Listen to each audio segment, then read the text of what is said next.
This is YSM Sports Media. Want to thank you for all your love and support. Really appreciate it. We wouldn't be able to do this without you. Go ahead and hit that subscribe button right now and click the notification button for all future content.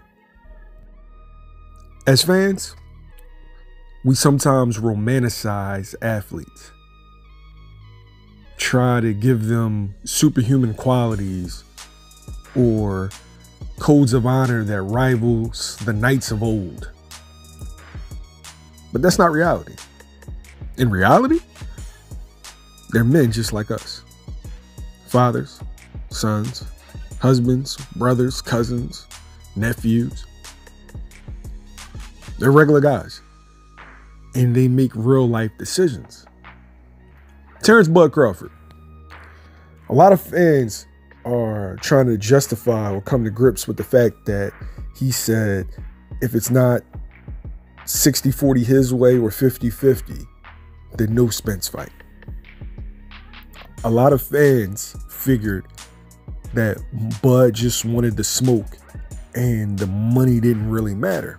So now you see them coming to his defense and trying to figure out any scenario where he would be deserving of a bigger split or equal split with Errol Spence.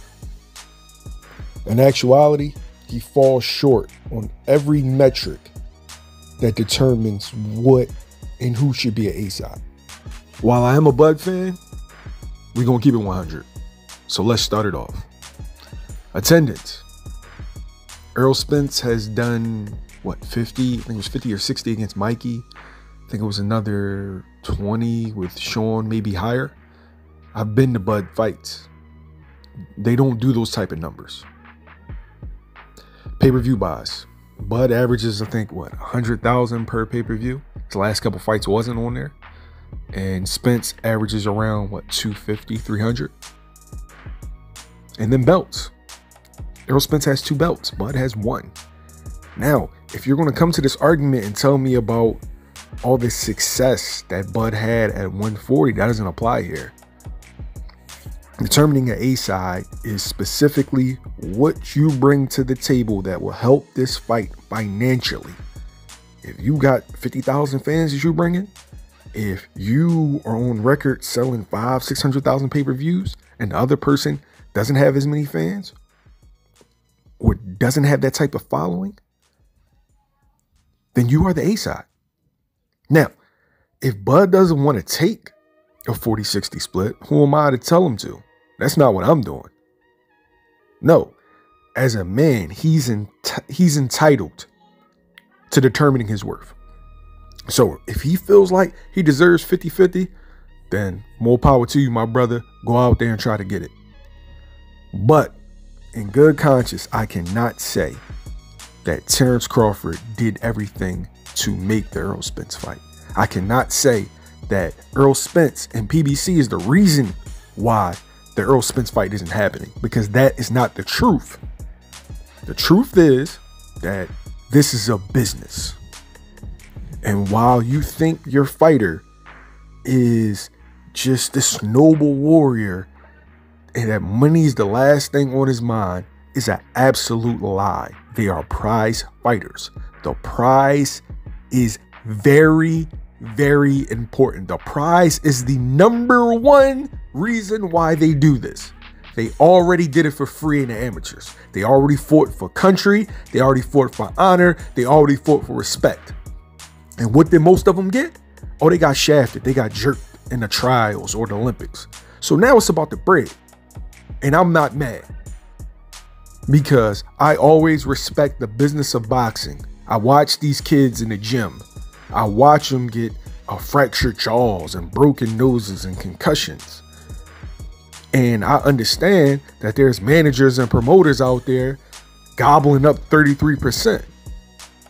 And that this kid may not have skills outside of that ring. So he needs to get all the money possible so he can live a fruitful life. I get that. So I'm not going to condemn a fighter for asking for more money when they're the ones that take the punishment. But what Bud Crawford and his fans and the media have to stop doing is blaming the other side. Bud has consistently shown you that the money is very important. And so we had to believe him. See, a lot of times fans want to adopt certain narratives that it's the guys on the other side that's scared. And they're the money hungry ones, or they're the greedy ones. They're not about the sport of boxing. No, all these dudes is the same. All of them. They all come from similar backgrounds. And fans, stop projecting ideals on these athletes. They're men trying to take care of themselves and their families. Like they're trying to make sure that their kids don't grow up in the circumstances that they did. Trying to create wealth for future generations. They're not scared. Like, why would you think a fighter is scared of another fighter? It's business. It's all business. Why fight you for 4 when I can get 6? Why take a tough fight for 3 when I could get an easier fight for 3? And I'll take that tough fight down the road and it'll make me 10.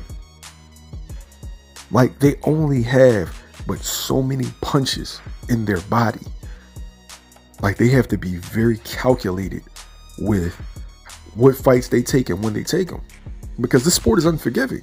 Like, we're the same fans that if a fighter gets a loss, all of a sudden he's a hype job. He's a bum. But you want them to take the tough fights. Reality is that if you take tough fights, there's a 50-50 chance that you'll lose. Do you really want to risk future earnings for ungrateful fans? Like, how many times you heard it? Wilder's a hype job. Joshua's a hype job. Triple G's a hype job. These people have had success in the amateurs and the professional ranks. They take one loss and all of a sudden they bums. They hype jobs. Come on, man. Just stop. All of these guys are the same. This is just a business. While we enjoy this, while this is our getaway time from real life, this is their job.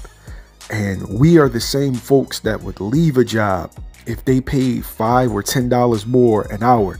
But we're telling these guys to lose $2 and $3 and $5 million to take a fight that we want to see. Come on, man. Respect their money the way you respect your own.